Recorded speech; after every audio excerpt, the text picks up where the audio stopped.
Well, hello there, my beautiful souls. Welcome back to Grandma's Guide to Life. If you're new here, I'm so glad you found your way to our little corner of wisdom. Grab yourself a cup of something warm, settle in, and let me share a story that I've been carrying in my heart for years. 3 weeks before Christmas 1987, I found myself sitting on my kitchen floor at 2 a.m.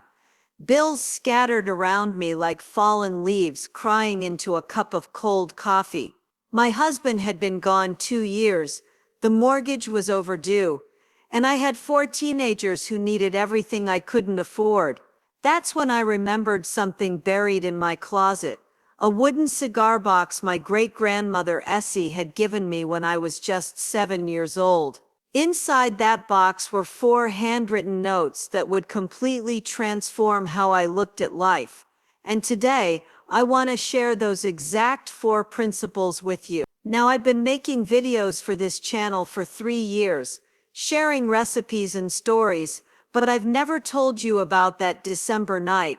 Why? Because some stories are so personal, so raw, that it takes time to find the courage to share them. But I realized that keeping this wisdom locked away isn't helping anyone.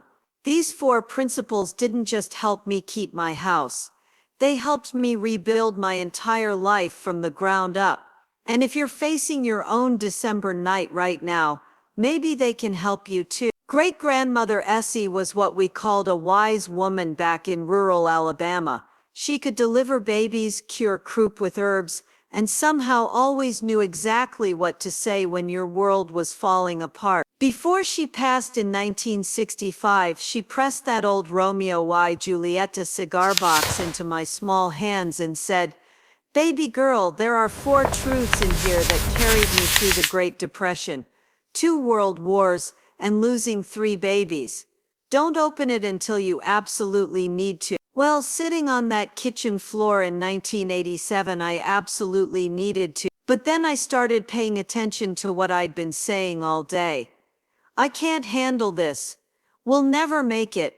I'm such a failure. I was planting failure seeds every single day and wondering why my garden looked so bleak. So I decided to try something different. Instead of saying I can't afford Christmas presents, I started saying, I'm going to find creative ways to make Christmas special. Instead of I'm a terrible mother, I said I'm learning to be resourceful for my kids. The change didn't happen overnight, but something shifted. My 16-year-old son Marcus, who'd been sullen and withdrawn, started offering to help with chores. My youngest daughter Sarah began talking about her day again, instead of disappearing into her room. Years later, Sarah told me something that gave me chills. She said, "Mom, I knew things were hard, but you never made us feel poor. You made us feel like we were having an adventure." That's when I understood what Essie meant. Words don't just describe reality, they create it. When you consistently speak possibility instead of defeat, you start seeing opportunities instead of obstacles. When you replace I have to with I get to, everything becomes a gift instead of a burden. The second note said, "Your mind is a house, don't let strangers redecorate." This one puzzled me until I realized how many strangers I was letting into my mental space every day. The news was constantly streaming disasters. My neighbor Mrs. Henderson loved sharing every piece of gossip and worry in the county. Even my own family had opinions about what I should do, how I should feel, and why my situation was hopeless. I made a radical decision that week. I stopped watching the morning news. I limited my conversations with Mrs. Henderson to 5 minutes maximum. And when family members wanted to rehash my problems for the 100th time, I politely changed the subject. Instead, I started feeding my mind differently. I found this little book of daily meditations at a yard sale for 50 cents. I began reading biographies of women who'd overcome incredible odds, people like Eleanor Roosevelt and Maya Angelou. I started taking evening walks without the radio, just letting my mind wander and wonder instead of worry and fret. The transformation was remarkable. Within a month, I wasn't waking up with that crushing weight of dread anymore. My mind began generating solutions instead of circling problems. I remembered skills I'd forgotten I had, like the alterations I used to do for neighbors before I got married. That memory led to a side business that brought in enough money to catch up on the mortgage.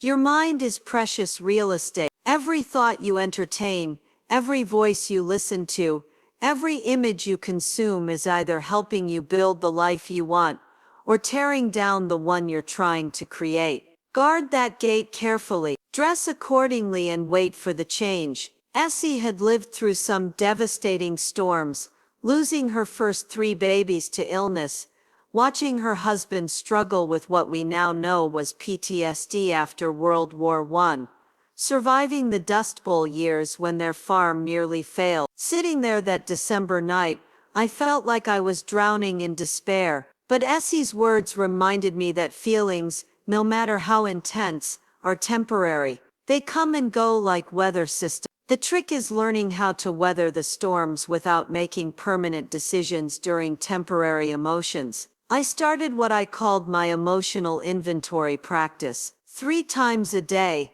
morning, afternoon, and evening, I'd check in with myself. How am I feeling right now? What do I need in this moment? What's one small thing I can do to take care of myself? Sometimes it was as simple as making a proper cup of tea instead of reheating coffee from the morning. Other times it meant calling my sister just to hear a friendly voice. But the most powerful practice was learning to separate my emotions from my identity. Instead of saying I am overwhelmed, I learned to say I am experiencing overwhelm right now. That small shift reminded me that feelings are temporary visitors, not permanent residents. I also discovered the power of productive grieving. Instead of pushing away the sadness about my husband's death or the fear about our finances, I gave myself permission to feel those emotions fully for a set time each day. I'd sit in his old chair for 15 minutes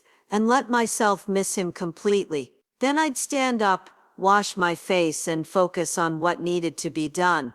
This practice taught me that you don't have to wait until you feel strong to act strong. You don't have to wait until you feel confident to do courageous things. Courage isn't the absence of fear, it's feeling the fear and choosing to move forward anyway. This wasn't about religious prayer necessarily, but about the deeper truth that our daily choices are constantly shaping our character and our destiny. That night on the kitchen floor, I realized I'd been making survival choices instead of growth choices. I was choosing to stay up late worrying instead of going to bed early, to be fresh for tomorrow. I was choosing to isolate myself because I felt ashamed instead of reaching out for help. I was choosing to see my situation as a disaster instead of an opportunity to discover what I was really made of. So I started making different prayers with my choices. I chose to wake up 30 minutes earlier each day,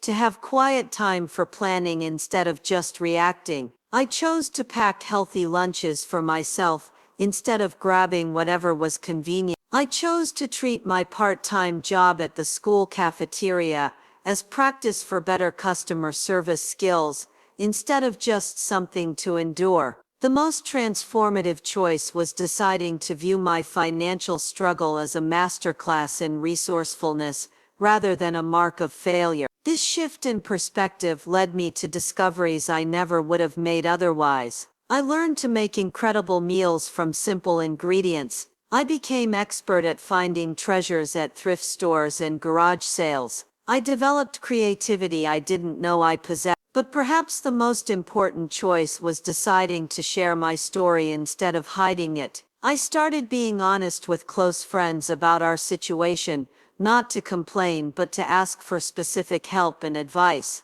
That vulnerability opened doors I never expected. My friend Janet offered me seamstress work. My neighbor's daughter needed tutoring in exchange for yard work. People wanted to help, they just needed to know how.